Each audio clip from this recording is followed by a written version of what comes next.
Shalom, selamat pagi Bapak Ibu Saudara yang dikasih Tuhan. Pagi hari ini mari sebelum kita bersama-sama belajar kembali merenungkan firman Tuhan, mari kita akan berdoa terlebih dahulu, mohon pimpinan dan penyertaan Tuhan, biarlah kiranya Tuhan boleh senantiasa menyertai kita, sehingga Tuhan berikan kita pemahaman, pengertian, sehingga kita boleh mengerti apa yang menjadi maksud dan kehendak Tuhan dalam kehidupan kita.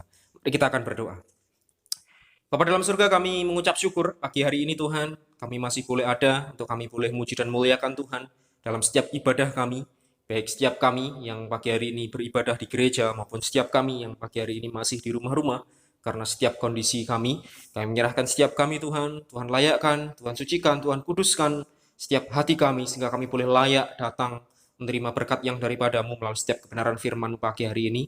Biarlah Engkau Tuhan sendiri yang boleh melayakkan kami sehingga kami boleh menerima berkat firman ini tertanam dalam setiap hati kami, termeterai dalam setiap kehidupan kami, kemudian boleh bertumbuh, berbuah dalam setiap tingkah laku dan perbuatan kami, sehingga kami boleh menjadi teladan-teladan Kristus melalui segenap apa yang boleh kami terima dan apa yang boleh kami lakukan.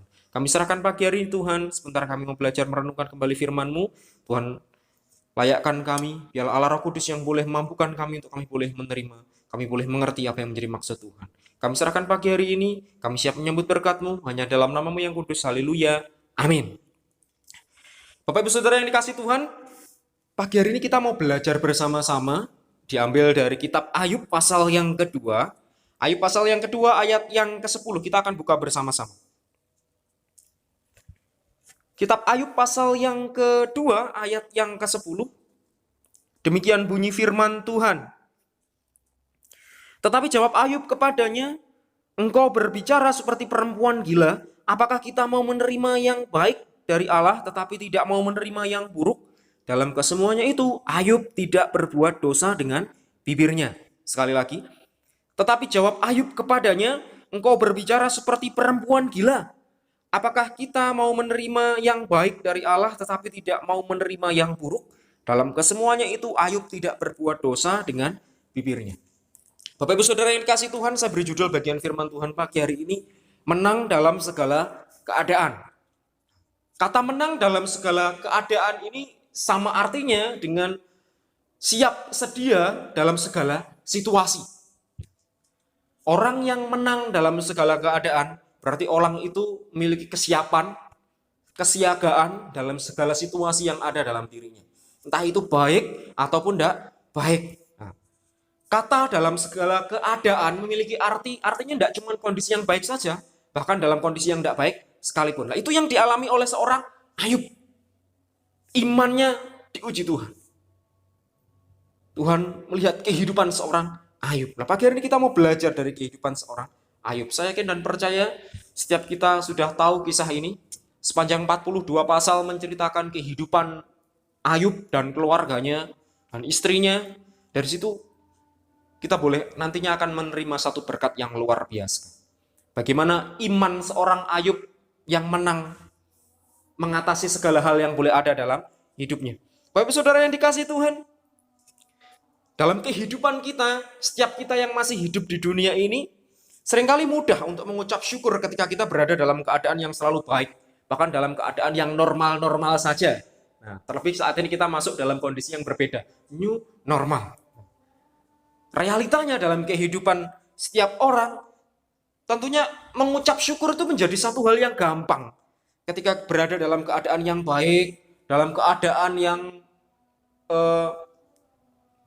biasa-biasa saja, artinya biasa-biasa saja, tidak punya masalah yang begitu berat, tidak ada tantangan yang begitu berat. Tapi mengarungi lautan kehidupan di dunia ini, ketika kita masih hidup di dunia ini, tidak selalu mulus dan tenang. Kadang ada riak-riak kecil, ada deburan ombak, hembusan angin, bahkan gelombang yang besar dan ganas. Ada pepatah yang mengatakan bahwa nahkoda yang handal tidak dibentuk dari lautan yang tenang. Artinya apa, saudara? Bahwa seorang nahkoda yang handal, nahkoda itu sopirnya perahu, saudara, sopirnya kapal pesiar, kapal laut, nah seperti itu. Dia tidak akan dibentuk menjadi nahkoda yang handal, nahkoda yang kuat, nahkoda yang siap, yang tidak pernah punya rasa takut kalau dia hanya ada di aliran yang tenang saja. Artinya laut yang tenang tidak membentuk dia, tidak memproses dia menjadi nahkoda yang handal. Artinya butuh laut yang dengan begitu banyak tantangannya. Nah, seringkali kehidupan dunia digambarkan demikian. Sama seperti seorang nahkoda yang naiki perahunya, berada di tengah laut. Kehidupan kita tuh enggak bakalan mulus, enggak tenang-tenang begitu saja. Lautan kehidupan dunia ini tidak selalu mulus dan tenang. Kadangkala ada riak-riak kecil, ada deburan ombak, ada hembusan angin yang begitu besar yang menerpa kapal kita, kehidupan kita, bahkan gelombang yang besar dan ganas yang seringkali menerpa hidup kita. Bapak saudara yang dikasih Tuhan, ketika keadaan tiba-tiba berbalik 180 derajat, kira-kira apa yang akan kita lakukan? Berbalik 180 derajat dari apa yang kita lakukan biasanya. Kalau yang biasanya ya biasa-biasa saja, kerja biasa-biasa saja, tetapi setelah terjadi ombak, dihantam ombak yang begitu besar, kehidupannya berbalik 180 derajat dari semula. Dari yang sehat-sehat saja, kemudian sakit-sakitan, mengalami penderitaan, mungkin mengalami kerugian, dan yang lain sebagainya. Kira-kira sikap apa yang akan kita naikkan? Ini akan kita soroti pagi hari ini. Sikap apa yang akan kita naikkan ketika kita perhadapkan dengan situasi 180 derajat berbeda dari apa yang kita alami sebelumnya? Masih bisakah kita menaikkan ucapan syukur dengan kadar yang sama kepada Tuhan? Dengan ukuran yang sama ketika kita belum menghadapi tantangan yang begitu besar? Mungkin kalau tidak menghadapi masalah yang begitu besar, ucapan syukur ini menjadi satu hal yang mudah. Terima kasih Tuhan. Ketika dalam kondisi yang baik. Tapi ketika kita diperhadapkan dengan kondisi yang tidak begitu baik, yang menghimpit kehidupan kita, baik dalam pekerjaan, mungkin dalam keluarga, atau mungkin dalam kehidupan kita yang lain, sikap seperti apa yang akan kita tunjukkan? Sikap seperti apa yang akan kita naikkan kepada Tuhan? Masih bisakah kita menaikkan ucapan syukur dengan ukuran yang sama kepada Tuhan? Nah, ini menjadi sorotan kita pagi hari ini. Nah, kita mau belajar dari kisah seorang Ayub, Bapak Saudara.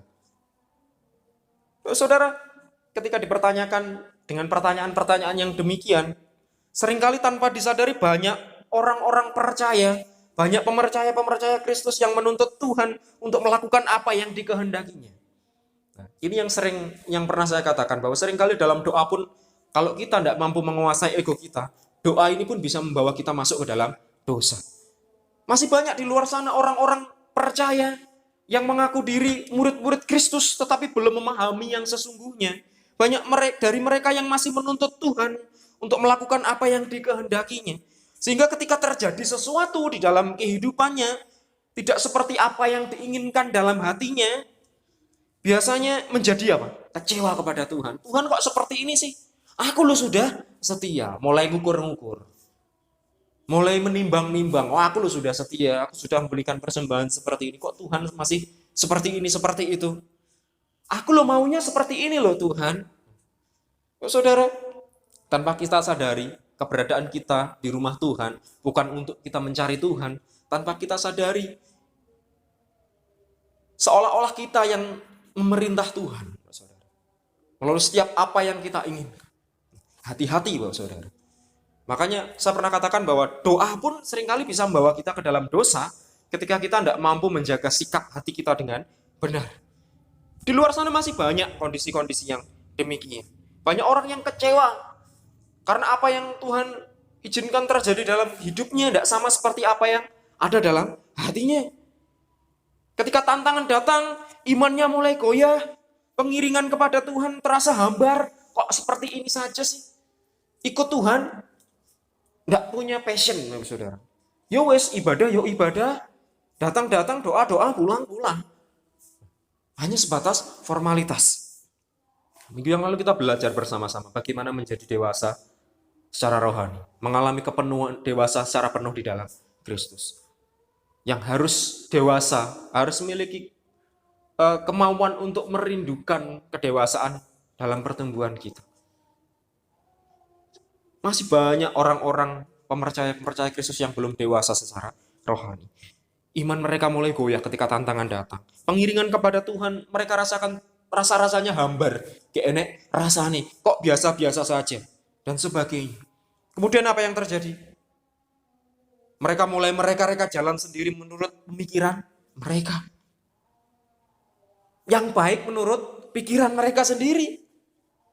Yus, milu Tuhan sekian tahun tetap seperti ini saja kok. Ngapain lama-lama? Kehidupanku seperti ini. Tidak ada perubahan sama sekali. Banyak dari mereka mulai mereka-rekakan menurut pemikiran mereka sendiri, menurut keinginan hati mereka sendiri, apa yang mereka pandang baik, padahal belum tentu apa yang baik menurut diri kita, baik menurut Tuhan. Belum tentu apa yang baik menurut pikiran dan hati kita itu sesuai dengan kehendak Tuhan. Bapak Saudara, ini yang harus kita perhatikan. Bapak Saudara yang dikasih Tuhan, pagi hari ini saya mau katakan, saya mau tegaskan bahwa segala peristiwa buruk apapun yang terjadi dalam kehidupan kita, entah itu tantangan, persoalan hidup, bukan pemberian Tuhan.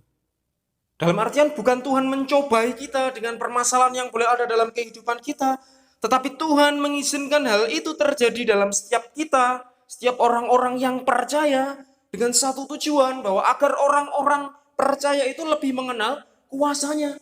Dalam artian supaya kita ini ngerti segala keterbatasan kita. Kita terus bersandar kepada Tuhan, Sang Pemilik hidup ini. Itu yang Tuhan mau. Tuhan mau melihat iman kita ini teruji. Menjadi teruji ketika menghadapi, mampu melewati kondisi terburuk dalam setiap apa yang boleh ada dalam kehidupan kita. Bapak Ibu Saudara yang dikasih Tuhan, reaksi dan respon setiap kita, saya dan saudara, ketika kita menghadapi tantangan persoalan yang boleh Tuhan izinkan dalam kehidupan kita, respon dan reaksi kita terhadap setiap persoalan tersebut, ini memperlihatkan seberapa besar pengenalan kita kepada Tuhan. Tuhan melihat hati saya dan saudara. Pagi hari ini kita mau belajar dari kisah seorang Ayub, yang meskipun harus mengalami ujian berat, tetapi Ayub masih bisa menyikapinya dengan pikiran yang positif. Kalau kita perhatikan dalam pasal 1 ayat yang ke-21, di sana dikatakan, dengan telanjang aku keluar dari kandungan ibuku, dengan telanjang juga aku kembali ke dalamnya. Tuhan yang memberi, Tuhan yang mengambil, terpujilah nama Tuhan. Artinya apa, saudara? Ayub katakan, sama artinya Ayub katakan bahwa segala sesuatunya di dunia ini semuanya titipannya Tuhan. Entah itu kekayaan, kepandaian, kecerdasan, apa yang ada dalam kehidupan kita ini semuanya titipan Tuhan. Semua apa yang ada di bawah kolong langit, semuanya ada di bawah kendali Tuhan. Bahkan kita pengkhotbah pun katakan demikian. Nah, Bapak Saudara, dari bagian firman ini kita melihat bahwa Ayub belajar menerima keadaan yang harus ia alami. Karena apa? Karena Ayub tahu bahwa itu yang terbaik bagi dia. Meskipun kalau kita lihat tetap tidak mudah bagi Ayub untuk menjalaninya. Bukan hanya merasakan sakit penyakit, bahkan dia harus kehilangan segala apa yang ada dalam dirinya. Itu tidak mudah, bukan satu perkara yang mudah. Tetapi Ayub memandang peristiwa yang dialaminya dengan cara yang benar. Dia melihat dengan sudut pandang yang benar, dengan cara yang benar.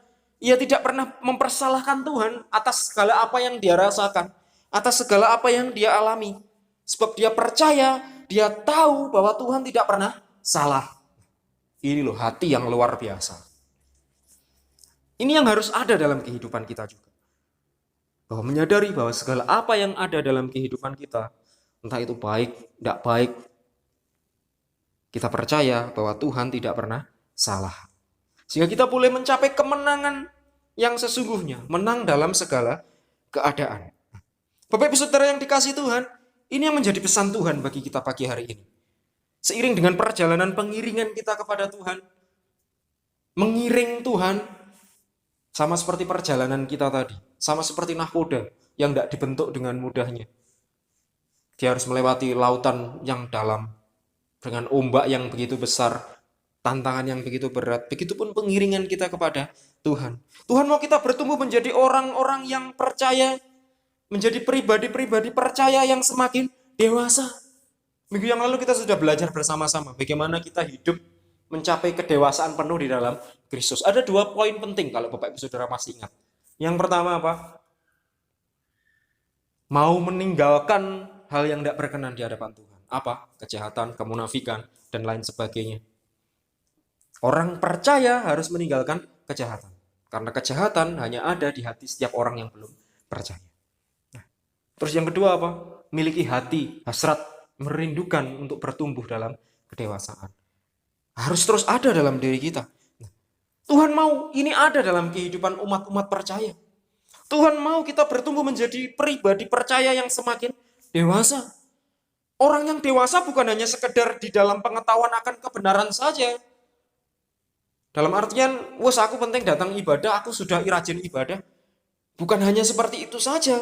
Bukan hanya ngerti akan pengetahuan tentang kebenaran saja. Tapi dewasa yang sesungguhnya.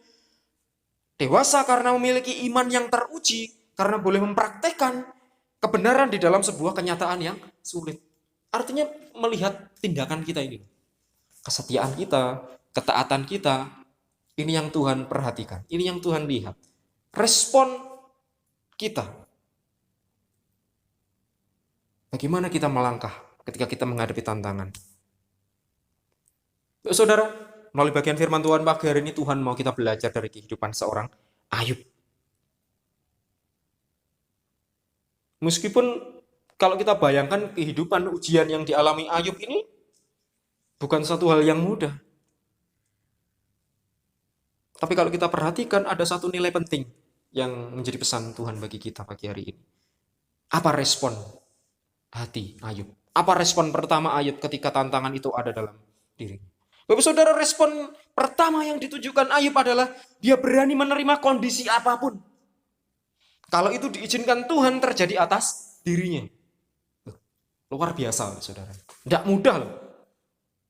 Orang yang semeleh gitu loh, tidak mudah. Berserah penuh kepada Tuhan itu tidak mudah. Seringkali ego yang masih bertentangan dalam diri kita. Tapi kalau kita perhatikan, respon pertama seorang Ayub, dia berani menerima kondisi apapun. Kalau itu memang diizinkan Tuhan terjadi atas dirinya. Bagi Ayub, alangkah egoisnya apabila ia hanya mau menerima yang enak-enak saja. Kalau kita perhatikan dalam pasal 2 ayat 10 tadi. Alangkah egoisnya. Betapa egoisnya dia. Kalau dia hanya maunya yang enak-enak saja tetapi menolak hal yang buruk.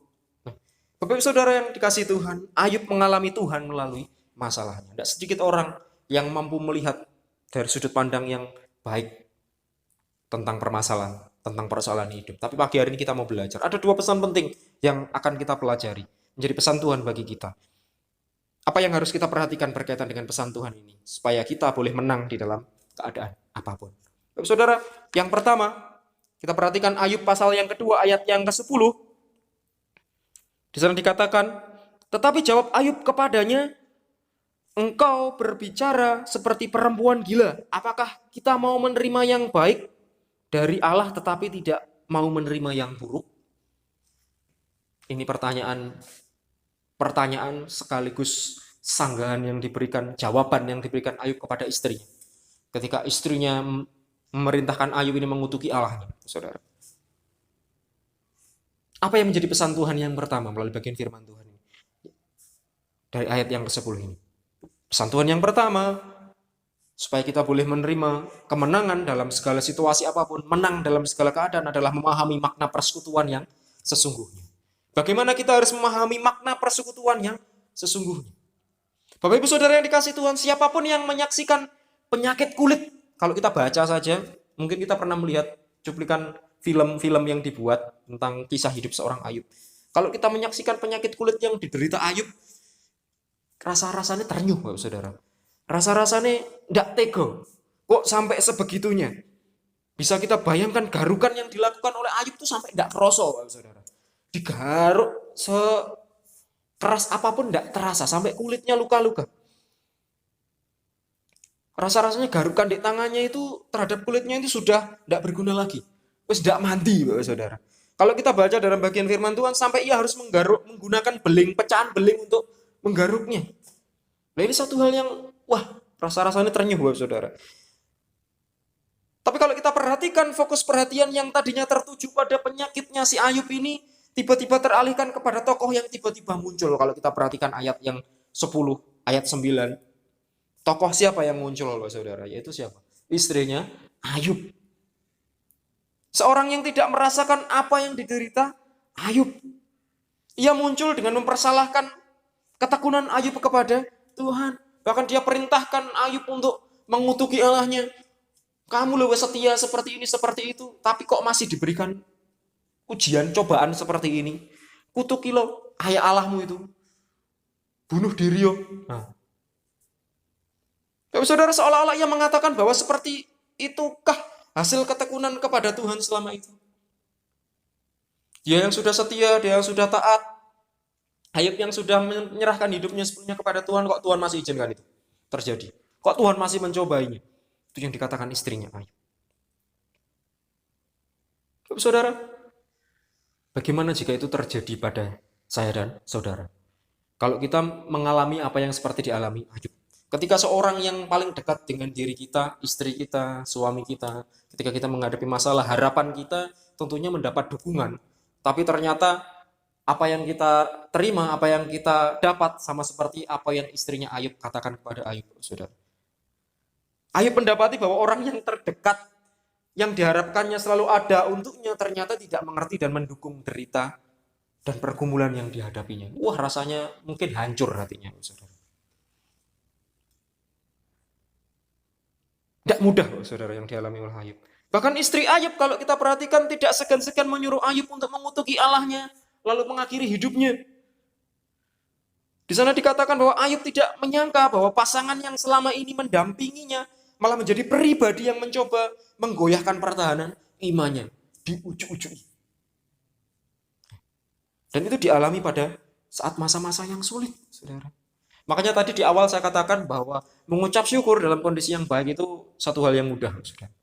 Setiap orang pasti bisa. Tapi bagaimana ketika 180 derajat yang terjadi itu berbalik kepada kita, 180 derajat. Mampukah kita mengucap syukur dalam segala hal? Bahkan dalam kondisi situasi yang tidak baik.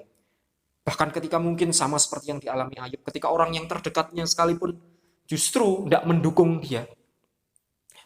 Ini satu hal yang tidak mudah. Makanya pesan Tuhan yang pertama mengingatkan kepada kita bahwa memahami makna persekutuan yang sesungguhnya itu hal yang penting. Ketika kita memahami makna persekutuan yang sesungguhnya, bahwa persekutuan itu bukan hanya sekedar datang, duduk, diam, mendengarkan firman, pulang seperti itu saja. Bukan hanya sekedar ritus-ritus keagamaan, bukan hanya sekedar ritual-ritual ibadah. Enggak, tapi lebih ke sebuah hubungan. Bagaimana kita ikat hubungan kita dengan Tuhan. Sehingga apapun yang terjadi, bukan hanya dalam kondisi yang baik, bahkan dalam kondisi yang tidak baik sekalipun, sama seperti yang dialami oleh Ayub, dia tetap mampu berdiri kokoh. Kita tetap mampu berdiri kokoh. Karena hubungan kita terjalin akrab dengan Tuhan. Sehingga apapun yang terjadi dalam hidup kita, tetap Tuhan yang utama. Saudara, hubungan dan pengenalan kita yang sesungguhnya kepada Tuhan akan terlihat bukan pada saat keadaan aman. Artinya bukan hanya dalam keadaan yang aman-aman saja, enggak, hubungan kita ini loh justru terlihat dalam situasi yang tidak baik. Ketika permasalahan datang, ketika tantangan datang, dan itu terlihat dari sikap istri Ayub. Kalau kita perhatikan di bagian yang pertama ini kita lihat dua sikap. Nah, seringkali dua sikap ini yang ditunjukkan orang-orang percaya, saudara. Saya tidak pakai contoh orang yang belum percaya. Justru orang-orang yang sudah percaya. Sikap yang dimiliki sikap sama seperti Ayub, yang satunya sikap yang sama seperti istrinya Ayub. Seperti Ayub, dia yang hidup di dalam persekutuan yang sesungguhnya. Dia ngerti apa yang harus dia lakukan. Walaupun situasinya tidak baik, dia harus tetap taat kepada Tuhan. Yang kedua, orang-orang percaya yang memiliki sikap seperti istrinya Ayub. Percaya Tuhan, percaya pada awalnya. Tapi ketika tantangan permasalahan datang, penghakiman justru yang keluar dari dalam diri.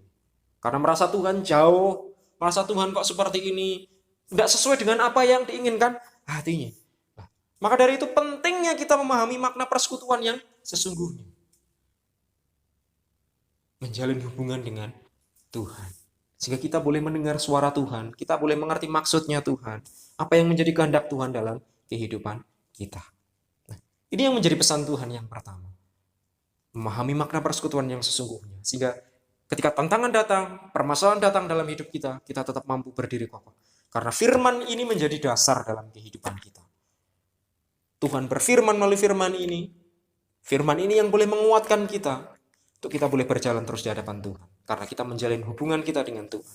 Kita terus menjalin persekutuan kita dengan Tuhan dengan sungguh-sungguh. Ini pesan Tuhan yang pertama. Bapak Ibu Saudara yang dikasihi Tuhan, tadi yang pertama, pesan Tuhan yang pertama mengingatkan kepada kita bahwa kita harus memahami makna persekutuan yang sesungguhnya, supaya ketika tantangan, permasalahan datang dalam kehidupan kita mau mampu tetap memberi yang terbaik bagi Tuhan. Iman kita ini tetap teguh, tetap kokoh. Kemudian apa yang menjadi pesan Tuhan yang kedua? Yang harus kita lakukan? Apa yang harus kita kerjakan? Kalau tadi yang pertama, Tuhan mau supaya kita memahami makna persekutuan yang sesungguhnya, karena dengan memahami kita boleh mengerti. Yang kedua, kita perhatikan masih tetap ayat yang ke-10. Di sana dikatakan, apakah kita mau menerima yang baik dari Allah tetapi tidak mau menerima yang buruk? Kemudian dikatakan dalam kesemuanya itu Ayub tidak berbuat dosa dengan bibirnya. Saudara, yang kedua mengingatkan kepada kita, firman Tuhan ini mengingatkan kepada kita bahwa kita harus memahami makna kemenangan yang sesungguhnya. Artinya kalau kita mau menang dalam segala situasi, dalam segala sesuatu, artinya siap sedia dalam segala keadaan, kita harus memahami makna kemenangan yang sesungguhnya. Menang yang sesungguhnya itu menang yang seperti apa? Nah, Bapak Saudara yang dikasihi Tuhan, kalau kita perhatikan, butuh perjalanan yang tidak pendek. Artinya perjalanannya tidak singkat. Perjalanan begitu panjang yang harus dialami oleh Ayub. Hingga akhirnya kita dapat melihat di akhir kitab Ayub dalam pasal yang ke-42, bagaimana hidup Ayub dipulihkan oleh Allah. Hidup Ayub dipulihkan secara luar biasa oleh Tuhan. Tuhan memberikan kepada Ayub 2 kali lipat dari segala kepunyaannya yang dulu. Dari apa yang hilang terdahulu, Tuhan kembalikan 2 kali lipat dari segala kepunyaannya yang dulu hilang. Bapak Saudara yang dikasihi Tuhan, bukankah hal ini yang juga didambakan oleh setiap orang percaya? Yang diinginkan oleh setiap orang-orang percaya. Hidup yang mengalami pemulihan yang daripada Tuhan.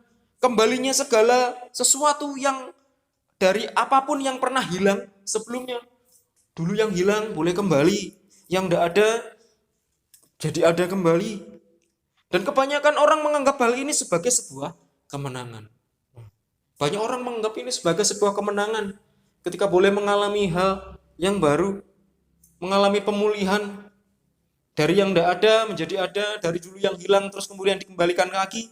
Nah, seringkali banyak orang berpikiran bahwa ini sebagai sebuah kemenangan. Namun mari kita mau belajar kembali. Kita mau belajar memahami makna kemenangan yang sesungguhnya. Di poin yang kedua ini pesan Tuhan ingatkan kepada kita supaya kita memahami makna kemenangan yang sesungguhnya. Sehingga kita boleh beroleh kemenangan yang sesungguhnya dalam segala hal. Mari kita belajar memahami makna kemenangan yang sesungguhnya. Seperti apa sih menang yang sesungguhnya? Artinya terlalu naif apabila orang percaya menganggap kemenangan hanyalah sebatas kembalinya kondisi seseorang kepada keadaan yang semula. Atau kepada keadaan yang lebih baik dari sebelumnya. Misalnya, dari yang dulunya sakit-sakitan, kemudian disembuhkan, dipulihkan. Dari yang dulunya mengalami kerugian, menjadi mengalami keuntungan. Dari yang kehilangan, menjadi mendapatkan kembali, dan sebagainya. Artinya, naif kalau kita berpikir yang demikian. Kemenangan lebih dari sekedar itu. Kemenangan yang sesungguhnya lebih dari sekedar apa yang tampak oleh mata. Bapak Saudara, hal ini perlu dijelaskan kembali. Karena banyak orang percaya yang menganggap bahwa kemenangan adalah tentang sebatas perubahan keadaan. Dari apa yang dulu hilang, dikembalikan lagi. Dari yang dulu sakit-sakitan, terus sekarang disembuhkan. Nah, seringkali orang menganggap bahwa kemenangan hanya sebatas perubahan yang berbeda yang dialami dalam hidupnya. Sebatas perubahan keadaan. Dan ketika hal itu terjadi, orang mengklaim sebagai kemenangan. Wah, aku sudah menang. Dari dulu aku yang sakit-sakitan, sekarang sudah sembuh. Wah, sudah menang dari yang namanya sakit penyakit. Benarkah demikian? Benarkah itu yang disebut sebagai kemenangan? Nah, Saudara, satu hal yang harus kita ingat, bahwa kemenangan perlu disebut kemenangan ketika ada pihak yang mengalami kekalahan. Kita disebut sebagai pihak yang menang kalau ada yang kalah. Nah, itu satu hal yang pasti. Artinya perubahan keadaan atau pemulihan hanyalah dipahami sebagai konsekuensi dari kemenangan yang dimaksud. Pemulihan, perubahan ini hanyalah sebatas proses, Pak Saudara, yang harus ada dalam kehidupan kita. Perubahan keadaan, pemulihan hanyalah dipahami sebagai konsekuensi dari kemenangan yang dimaksud. Tapi yang lebih utama adalah bagaimana ketika kita menjalani itu semua. Iman kita ini loh, yang tetap taat, yang tetap setia dengan pendirian kita di dalam Tuhan. Nah, perlu pentingnya memahami kemenangan yang sesungguhnya, sehingga kita tidak dengan mudah memiliki pemahaman tentang kemenangan-kemenangan yang salah. Sehingga apa yang kita anggap baik, ternyata itu tidak baik menurut Tuhan. Sehingga pada akhirnya membuat kesombongan yang ada dalam diri kita, karena merasa sudah mengalami perubahan, merasa diri sudah menang, akhirnya apa? Kesombongan yang ada dalam hati kita, dan justru itu yang membuat kita semakin jatuh di hadapan Tuhan. Bapak Saudara, Tuhan melihat bukan apa yang tampak mata, tapi Tuhan melihat hati kita. Kembali lagi di awal tadi saya ingatkan, saya katakan bahwa sikap hati kita, respon kita, ini loh yang menentukan kemenangan kita. Artinya Tuhan melihat apa yang ada di dalam diri kita. Bapak Saudara, melalui 2 pesan penting pagi hari ini Tuhan ingatkan kepada kita, supaya kita boleh mengalami kemenangan dalam segala hal. Ada 2 pesan penting yang harus kita lakukan supaya kita boleh menang dalam segala hal. Belajar dari kisah seorang Ayub. Memahami makna persekutuan yang sesungguhnya. Karena Ayub memahami makna persekutuan yang sesungguhnya, dia tetap berdiri kokoh. Karena dia percaya bahwa apa yang Tuhan izinkan terjadi dalam hidupnya, dia percaya bahwa itu yang terbaik yang Tuhan mau ada dalam hidupnya. Dan dia percaya bahwa suatu hari kelak Tuhan akan memulihkan dia. Karena dia percaya bahwa janji Tuhan itu yang terbaik. Iya dan amin. Yang kedua, Tuhan mau kita memahami makna kemenangan yang sesungguhnya. Sehingga kita tidak mengalami kemenangan-kemenangan yang semu. Kemenangan yang kita anggap hanya berdasarkan pikiran-pikiran kita saja. Dan pada akhirnya membuat dosa kesombongan itu timbul dalam diri kita. Sehingga kita tanpa kita sadari kita terjatuh dalam dosa kesombongan. Dan itu justru yang membuat kita semakin jauh daripada Tuhan. Tuhan mau kita memahami makna kemenangan yang sesungguhnya. Menangkan iman kita di hadapan Tuhan. Setiap proses yang harus kita jalani, setiap proses yang harus kita lalui, itu yang Tuhan lihat. Ketaatan, kesetiaan kita, sama seperti apa yang dilakukan oleh Ayub. Sepanjang hidup, sepanjang tantangan yang boleh ada dalam hidupnya, tidak pernah satu kali pun dia mengeluh. Tidak pernah satu kali pun dia menyalahkan Tuhan atas apa yang ada dalam hidupnya. Karena dia percaya bahwa segala sesuatunya Tuhan izinkan yang terbaik dalam hidupnya. Bapak Saudara yang dikasih Tuhan, jemaat yang dikasih Tuhan, artinya tidak ada seorang pun yang mau mengalami seperti yang Ayub alami. Pada dasarnya demikian. Siapa yang mau sama seperti Ayub, mengalami sakit penyakit, kehilangan harta benda, kehilangan keluarganya? Rasa-rasanya tidak ada orang yang mau. Tetapi satu hal yang pasti, melalui bagian firman Tuhan pagi hari ini, melalui kisah seorang Ayub ini, Tuhan ingin kita menjadi pribadi lepas pribadi yang memiliki kedewasaan penuh di dalam Kristus. Dewasa dalam memandang sebuah permasalahan, dewasa dalam memandang sebuah tantangan, dalam memandang sebuah problema kehidupan, bertumbuh melalui problema itu. Itulah kemenangan yang sesungguhnya. Karena hidup menjalin persekutuan yang sesungguhnya bersama-sama dengan Tuhan. Menjaga hubungannya dengan Tuhan. Menjaga hubungannya dengan karib dengan Tuhan. Sehingga dia juga memahami kemenangan yang sesungguhnya. Yaitu bertumbuh melalui permasalahan yang ada. Semakin dekat dengan Tuhan, mengenal Tuhan. Sehingga hidupnya, pribadinya diubahkan Tuhan menjadi lebih baik. Menjadi pribadi yang lebih berkenan di hadapan Tuhan. Nah, ini menjadi pesan Tuhan bagi kita pagi hari ini. Mari kita belajar dari sosok seorang Ayub ini. Walaupun hidupnya tidak mudah, tantangan yang harus dihadapi tidak mudah. Tapi imannya yang begitu luar biasa, tetap percaya. Saat orang-orang yang ada di sekitarnya tidak mendukungnya, justru menghujat dia, dia tetap percaya. Imannya tetap kokoh, karena dia percaya bahwa apa yang Tuhan janjikan yang terbaik dalam hidupnya. Kalau itu Tuhan izinkan terjadi dalam hidupnya, berarti dia percaya bahwa Tuhan pasti beri yang terbaik dalam hidupnya.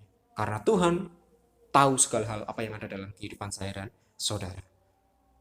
Mari kita menjadi umat Tuhan yang taat. Mari kita menjadi umat Tuhan yang setia. Melalui bagian firman Tuhan ini kita belajar lebih lagi. Kita belajar hidup dalam persekutuan yang sesungguhnya. Menjaga hubungan kita dengan Tuhan. Memahami makna kemenangan yang sesungguhnya. Bagaimana kita mengiring Tuhan dengan iman yang teguh. Dengan iman yang kokoh. Sehingga tepat pada waktunya nanti kita boleh keselamatan yang daripada Tuhan. Ketika Tuhan datang menjemput kita, kita sudah siap sedia. Karena kita percaya iman kita hanya untuk Tuhan saja. Amin. Mari kita berdoa. Segala puji sembah dan syukur kami naikkan kepadamu Tuhan. Kami mengucap syukur untuk kebenaran firman-Mu pagi hari ini Tuhan. Biarlah firman Tuhan yang singkat ini boleh menguatkan setiap sendi dalam kehidupan kami. Sehingga kami boleh menjadi pribadi lepas pribadi yang boleh mengalami kemenangan dalam segala situasi, dalam segala keadaan dalam kehidupan kami. Kami boleh siap sedia dalam segala keadaan apapun yang boleh menerpa dalam kehidupan kami. Entah itu dalam kondisi yang baik maupun kondisi yang tidak baik sekalipun. Karena kami percaya Engkau Allah yang senantiasa pegang kendali dalam kehidupan kami. Engkau Allah yang senantiasa menyertai kami. Karena janji Tuhan, ya dan amin dalam kehidupan kami.